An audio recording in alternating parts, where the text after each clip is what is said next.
High বন্ধু, good morning. Welcome back to my channel Dipa Pal Dutta and Joy Guru. তো আমার শরীরটা গতকাল রাতে খুবই খারাপ গেছে। আমি তো ভাবলাম হয়তো আমার মনে হয় হসপিটালে অ্যাডমিট হতে হবে। তো যাই হোক, তোমরা প্লিজ, তোমাদের ভালোবাসা তোমরা পাশে থাকলে যেটা হবে না হয়তো, তো তাই ভিডিও দিতেও ইচ্ছে করছে না, কিন্তু তোমাদের সাথে কথা না বললেও ভালো লাগে না। তো সেই জন্য আজকে কিছুই করব না। কালকে তরকারি রয়ে গেছে, আমি খাইনি। দেখো তো, দেখো বুঝেছো, গরম তেল কিভাবে ছিটলো, কি তেলের মধ্যে পড়েছে, বিপদ কিভাবে হয়। তো বন্ধু, বিপদ বলে না এইভাবেই ঘটে। তো দেখো, আজকে কিছুই রান্না করব না, কারণ শরীরটা ভালো নেই। তাই আলু ভাজবো, এই দেখো আলু ভাজবো, আর ডিমের তরকারি রয়েছে, আর হচ্ছে এখানে বাঁধাকপি করা হবে। তো চলো আগে আলুটা ভেজে নিই।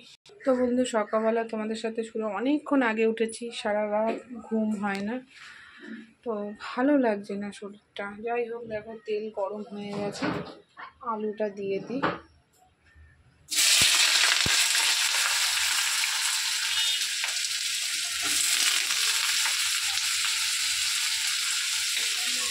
ভালো লাগছে না, কিচ্ছু ভালো লাগছে না জানার মতো।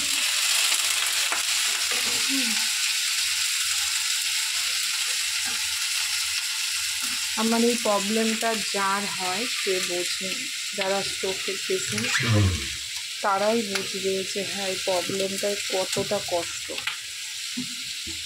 কিন্তু জানো না, কালকে আমি ঠিকই ছিলাম, শরীরটা তো আপ ডাউন করে, ঠিকই ছিলাম, আসলাম ঘুরে ঘুরে, হঠাৎ দেখছি এই কোশ্চেনটা এইটুখানি। আমার যত প্রবলেম বাসায় তো এই দিক থেকে সেরকম শীত লেগে যাচ্ছে। আমার বর অনেকক্ষণ ধরে মাসাজ করে দিল। যখন মাসাজ টাসাজ করা হয় তখনই আরাম, তারপরে আবার যেই কিছু। তো যা তরকারি আছে না, তোমাদের দাদা ভাইয়ের হয়ে যাবে, ছেলে খাবে, তো সেই জন্য তো ও আলু ভাজা হলে পরে আর কিছু চায় না।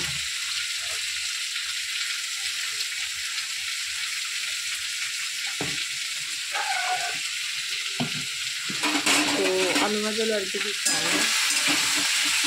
তো দেখো,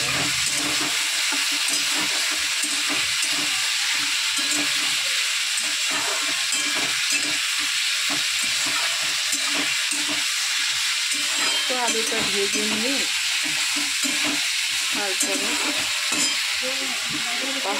আজকে আমি খুব ছ্যাঁকা খাচ্ছি, গরম তেল ফুটে আসছে, জানি না কেন। আর কাছাকাছি রোদ, জামা কাপড় কাছাকাছি রোদ, মানে আমার একদিনও বন্ধ নেই, এরকম ব্যাপার। ভেজানো রয়েছে, কাচবো। তো চলো, এটা হোক, ছেলে ডাকলো, একটু ছেলের কাছ থেকে ঘুরে আসি।